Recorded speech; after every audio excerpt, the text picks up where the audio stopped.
Dear student, Bhagwati चरण वर्मा ने लिखे है जो पद्य मातृभूमि। ये मातृभूमि पद्य का सारांश समाप्त हो गई था, लेकिन आज हम वो मातृभूमि पद्य में या कविता में कठिन शब्दार्थ आ जा सकता है, जिसके लिए फिर से हम मातृभूमि कविता में जो कठिन शब्द है वो कठिन शब्द में फिर विचार करेंगे।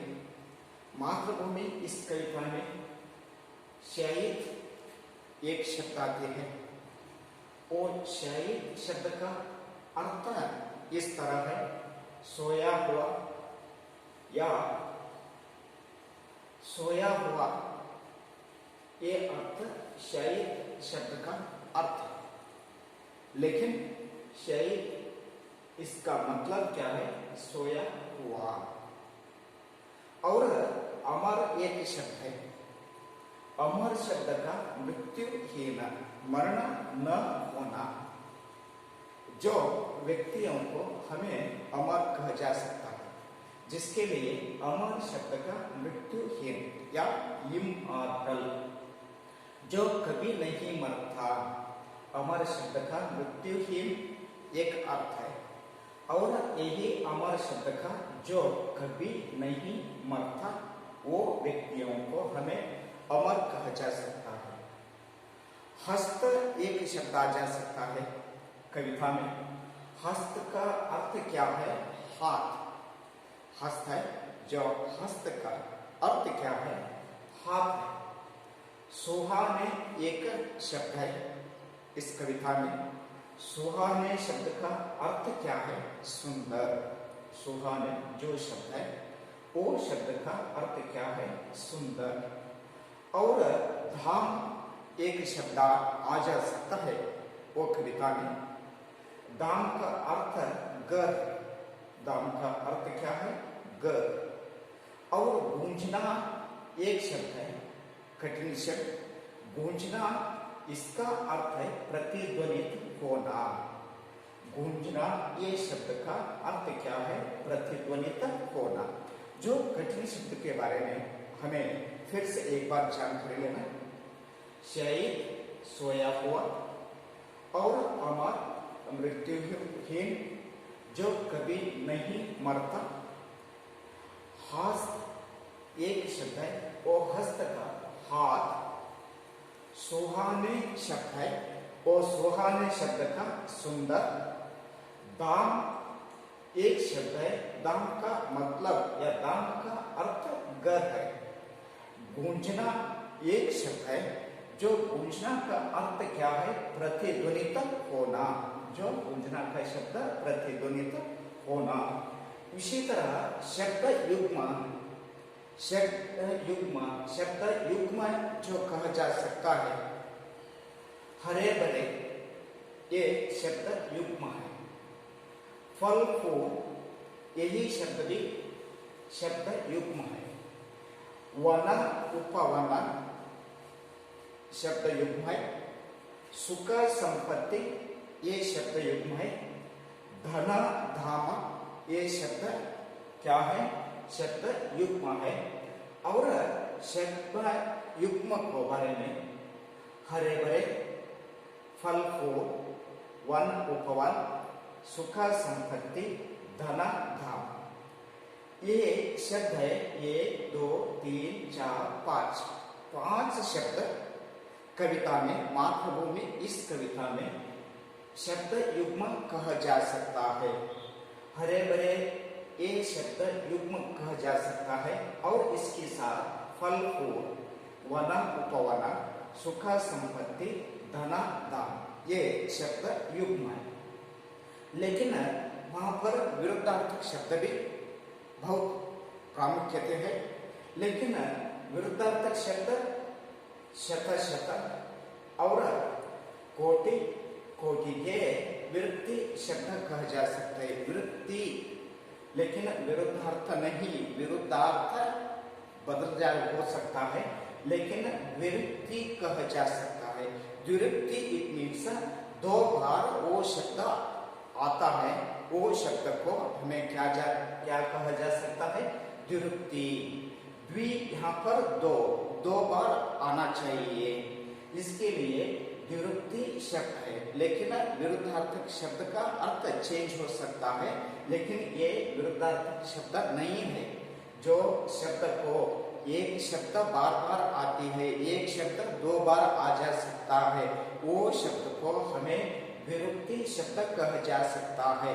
लेकिन यहाँ पर शब्द एक बार और शब्द दूसरा बार, शब्द दो बार आ जा सकी है, जिसके लिए शब्द शब्द को हमें विरुक्ति शब्द कहा जा सकता है। और उसी तरह कोटि एक बार आया है, लेकिन उसी तरह पद फिर से एक बार कोटि पद आ जा सकी है। लेकिन कोटि दो बार आने के लिए कोटि शब्द को विरुक्ति शब्द कहा जा सकती है। विरुक्ति शब्द दो बार किस शब्द आती है, उसी शब्द को हमें विरुक्ति शब्द कहा जा सकता है। इसके लिए विरुक्ति शब्द एक बार और फिर से शब्द यहाँ पर पदा है, इसके लिए शब्द एक विरुक्ति शब्द है। और कोटि एक बार आ जा सकी है और फिर से कोटि शब्द है। लेकिन कोटि दो बार आ जा सकता है, कोटि दो बार आ जा सकती है, इसके लिए एक पद को हमें विरुक्ति शब्द कहा जा सकती है। लेकिन शब्द युग्म और विरुक्ति शब्द युग्म में हरे भरे दो पद रहती है, वो दो पद चेंज है, दो पद अलग है, हरे हैं यहाँ पर बड़े हैं। लेकिन हरे भरे ये शब्द युग्म कहा जा सकता है। फल फूल एक ही शब्द नहीं है, यहाँ पर फल है, यहाँ पर फूल है, दो ही शब्द चेंज है। लेकिन फल फूल ये शब्द युग्म है। वना और उपवना चेंज हो जा सकता है। वना एक पद है और उपवना एक पद है, लेकिन वना उपवना मिलजुल कर ये शब्द युग्म हो जा सकता है। उसी तरह सुख एक शब्द है, संपत्ति एक शब्द है।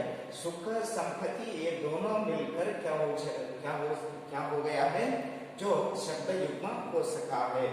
धन धाम और धन एक शब्द है, धाम एक शब्द है। धाम को हमें क्या कहा जा सकता है? शब्द युग्म कहा जा सकता है। लेकिन शब्द युग्म और द्विरुक्ति शब्द में एक ही पद बार बार दो बार आ जा सकता है। शब्द एक ही शब्द एक शब्द है, वही शब्द फिर से एक बार आ जा सकी है। शब्द ये द्विरुक्ति शब्द है। और उसी तरह कोटि एक शब्द है और फिर से एक बार कोटि आ गई है, इसके लिए कोटि ये द्विरुक्ति शब्द कहा जा सके।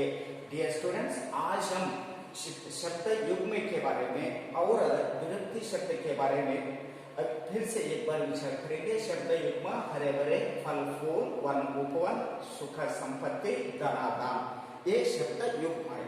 लेकिन द्विरुक्ति शब्द दो है। द्विरुक्ति शब्द और कोटि ये द्विरुक्ति शब्द है।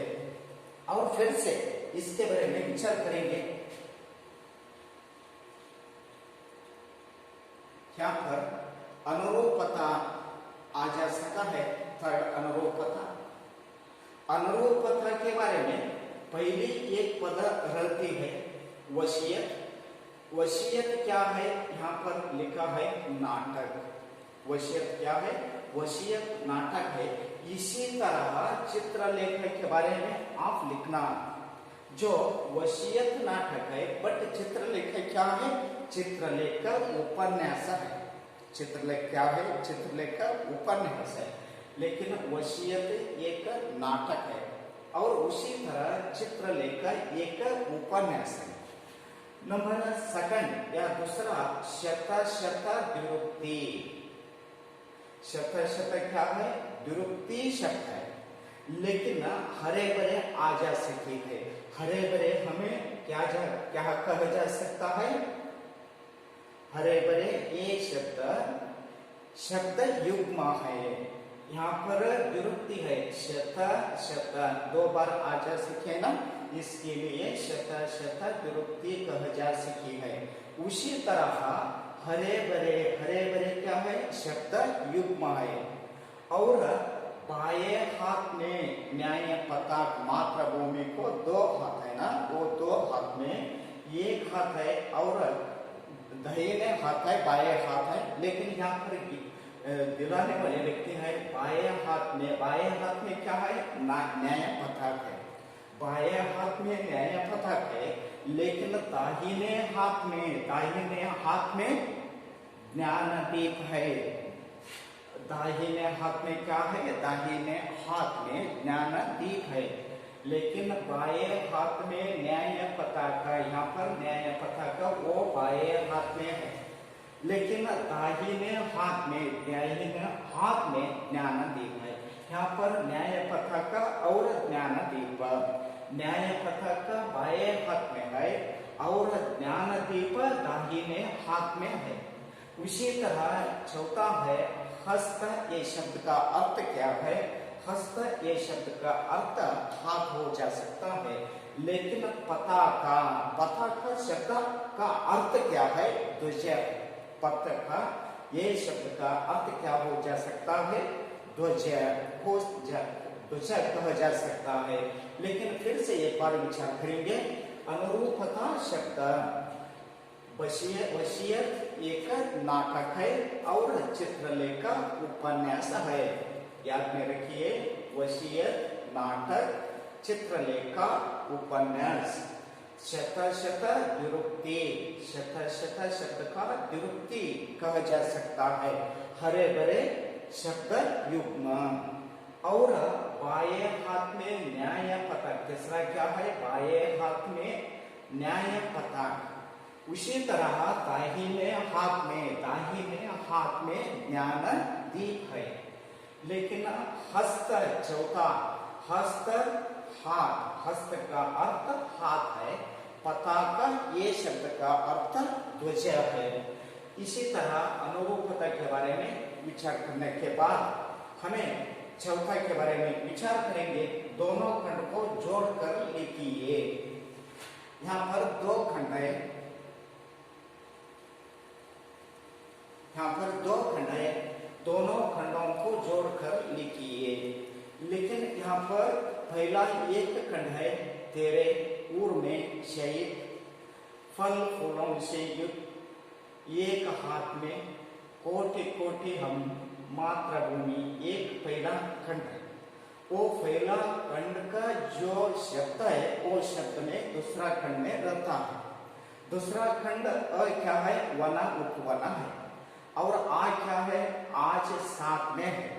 और ई कितना व्यापक है। और ई है शत बार प्रणाम। और ऊ है न्याय पताक, वो है गांधी, बुद्ध और राम।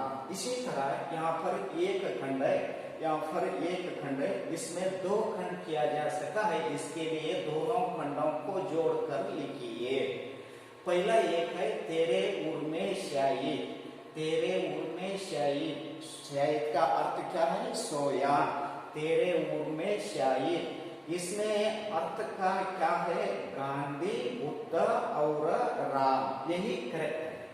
लेकिन पहला एक को ऊ, दूसरा खंड है वो ऊ शब्द या ऊ अर्थ जोड़कर लिखना चाहिए। तेरे उर में शायद, इसका जोड़ना क्या है, गांधी, बुद्ध और राम। उसी तरह दूसरा क्या है, फल फूलों से युक्त, फल फूलों से युक्त, फल फूलों से युक्त। ये शब्द का यहाँ पर 1 2 3 4 5 है, लेकिन 5 में यही सही अर्थ, यहाँ सही जोड़ने वाले शब्द फल फूलों से युक्त क्या है, वना उपवना है। फल फूलों से युक्त ये शब्द को जोड़ने वाले शब्द वना उपवना है। और इसी तरह तीसरा क्या है, एक हाथ में, यहाँ पर एक हाथ में क्या है, वन उपवन, ये शब्द करेक्ट नहीं है, आज हाथ में नहीं है, लेकिन कितना व्यापक, और शत शत बार प्रणाम और न्याय पताका। लेकिन इसमें सही जोड़ने वाले शब्द एक हाथ में न्याय पताक है। जो एक हाथ में शब्द का करेक्ट जो जोड़ने वाले शब्द क्या है? न्याय पताक है। तीसरा समाप्त हो गई। और उसी तरह चौथा है, चौथा कोटि कोटि हम।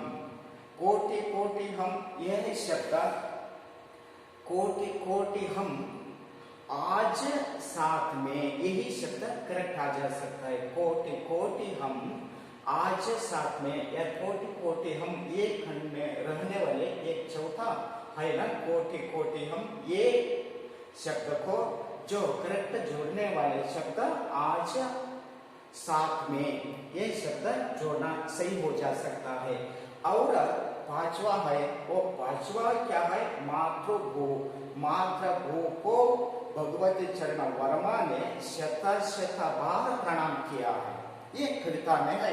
इसके लिए मातृभू, ये मातृभू का सही जोड़ने वाले शब्द शत शत बार प्रणाम, यही शब्द जोड़कर लिखना चाहिए। लेकिन फिर से एक बार विचार करेंगे, दोनों खंडों को जोड़कर लिखिए।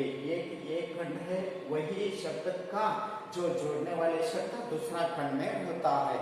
इसके लिए तेरे ऊर में शायद गांधी बुद्ध और राम, एक समाप्त हो गई। और दूसरा फल फूलों से युक्त, फल फूलों से युक्त ये वन उपवन है। और उसके साथ एक हाथ में न्याय पताक है। और इसके साथ चौथा है कोटि कोटि हम आज साथ में।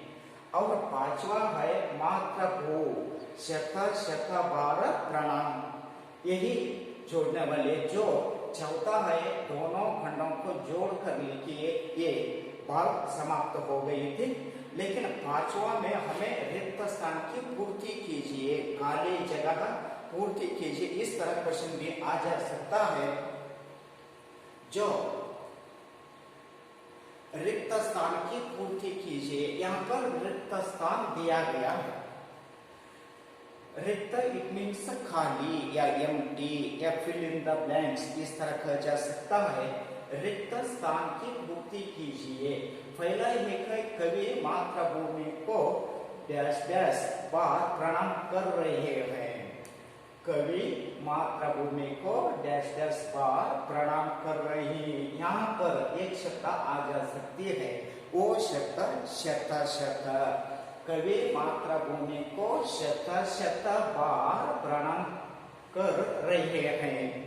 ये पहला शब्द का रिक्त स्थान है। पहला शब्द में, पहला रिक्त स्थान में क्या लिखना चाहिए? शत शत।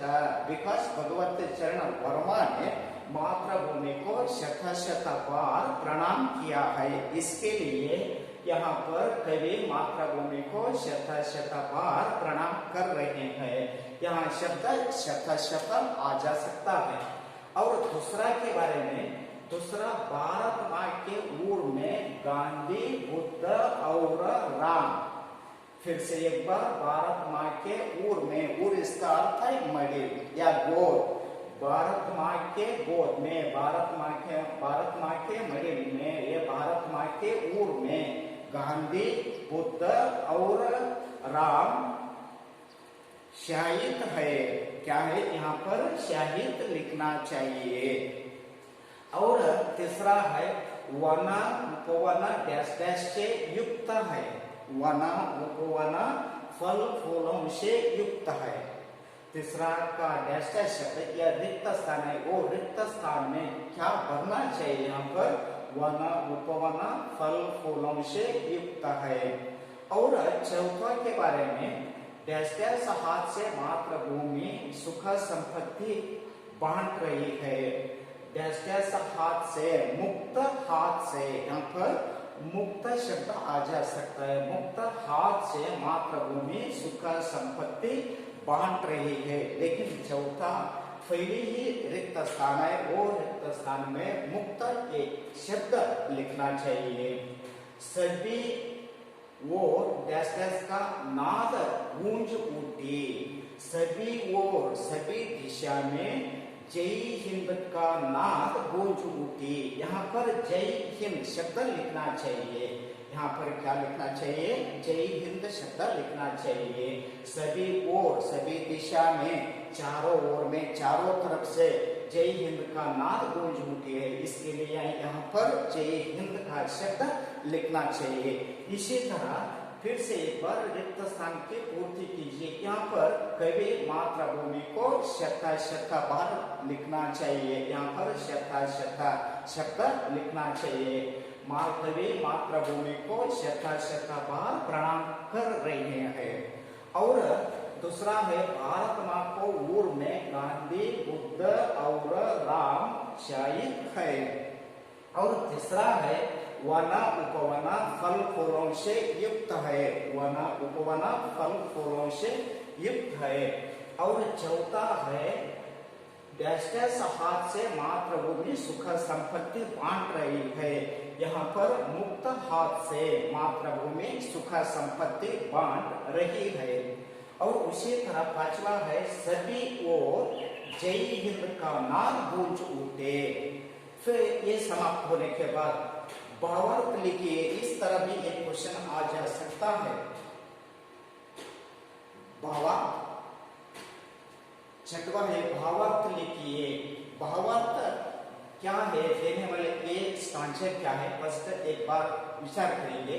एक हाथ में न्याय पथा ज्ञान दी, दूसरे हाथ में जगत का रूप बदल दे हे माँ, कोटि कोटि हम आज साथ में। यही चार पंक्तियां दी गई है, लेकिन ये चार पंक्तियों को अपनी भाषा में लिखना चाहिए। भगवत चरण वर्मा ने मातृभूमि इस कविता में लिखी है। क्या है? मातृभूमि को एक हाथ में न्याय पताक है। मातृभूमि के एक हाथ में क्या है? वो एक हाथ में न्याय का पताक है। और दूसरा हाथ है ना, वो दूसरा हाथ में क्या है? ज्ञान दीप है। दूसरा हाथ में ज्ञान दीप है। जगत का रूप बदल दे हे माँ, वो माँ मातृभूमि में जग का क्या रूप है? वो रूप बदल हो सकी है। इसके लिए हमें कोटि कोटि हम आज साथ में, तुम्हारे साथ कोटि कोटि लोग रहता है। इस तरह ये भगवत चरण वर्मा की आशय है, जो भगवत चरण वर्मा की कल्पना है। भगवत चरण वर्मा ने मातृभूमि के बारे में जो आशय व्यक्त करता है। और फिर से जो यहाँ पर तीन पंक्तियां हैं। गूंज उठे जय हिंद नाद से, इसके लिए गूंज उठे, चारों तरफ से गूंज उठे है। गूंज इट मीन्स ये ध्वनि। गूंज इसका अर्थ क्या है? गूंजना। गूंज उठे जय हिंद नाद से, चारों ओर नाद क्या है? जय हिंद का नाद है। और सकल नगर ग्राम, सकल नगर और ग्राम जय हिंद नाद से गूंज उठा रहे हैं। मातृभूमि शत बार प्रणाम। भगवती चरण वर्मा ने मातृभूमि इस कविता में मातृभूमि को फिर से शत बार प्रणाम करते हैं। यही क्या है? ये जीवन क्या स्कांचा है? वो स्कांचा का सारांश है या भावार्थ है। और उसी तरह यहाँ पर पद्यभाग को पूर्ण कीजिए। यहाँ पर देने वाले हैं पद्यभाग पूर्ण कीजिए। पद्यभाग पूर्ण कीजिए, ये 4 अंक का प्रश्न रहती है, लेकिन हरे भरे है, डैश डैश और डैश डैश और डैश डैश हुआ है। यही का शब्द क्या है? यहाँ पर क्या लिखना चाहिए? वो हमें कविता में मिल जा सकती है। हरे भरे। और लास्ट क्या दिया है? प्रणाम। हरे भरे शब्द स्टार्ट हो जा सकता है। हरे भरे से स्टार्ट होने के बाद वही शब्द कंटिन्यू कहाँ तक आ जा सकते हैं? प्रणाम। लेकिन यही यहाँ रिक्त स्थान भरने के लिए वो मातृभूमि पद्य आप जरूर कंठस्थ करना चाहिए। जरूर कौन छात्र कंठस्थ करते हैं, वो छात्र को यहाँ पर लिखने के लिए जो सफल हो जा सकती है। कोई छात्र न कंठस्थ करता है, वो लिखने के लिए मुश्किल आता है। इसके लिए हमें मातृभूमि पद्य भगवत चरण वर्मा ने लिखी है। जो मातृभूमि पद्य जरूर रूप से तुम कंठस्थ करना बहुत ही अवश्य है, लेकिन एग्जामिनेशन में पद्य को पूर्ण कीजिए। इस तरह ये क्वेश्चन आता है। वो क्वेश्चन 4 मार्क का क्वेश्चन रहती है, लेकिन वो देने के लिए पद्य को या भरने के लिए या लिखने के लिए आप पद्य जरूर ही कंठस्थ कीजिए। जो पद में दिया है, पद में क्या है इसमें देखेंगे।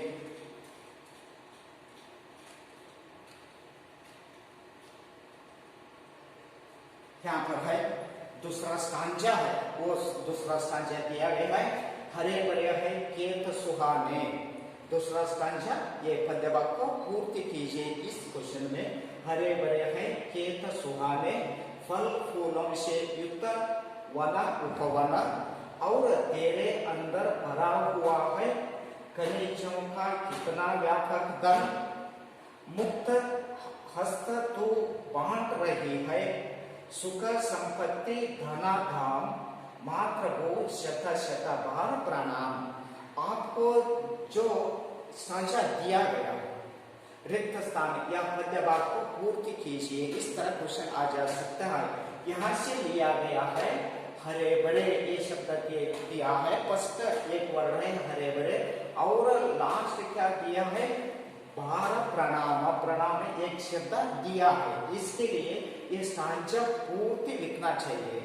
हरे भरे, फिर से एक बार याद रखेंगे, हरे भरे है खेत सुहाने, फल फूलों से युक्त वन उपवन, तेरे अंदर भरा हुआ है खनिजों का कितना व्यापक धन, मुक्त हस्त तू बांट रही है, सुख संपत्ति धनाधाम, माँ प्रभु शत शत बार प्रणाम।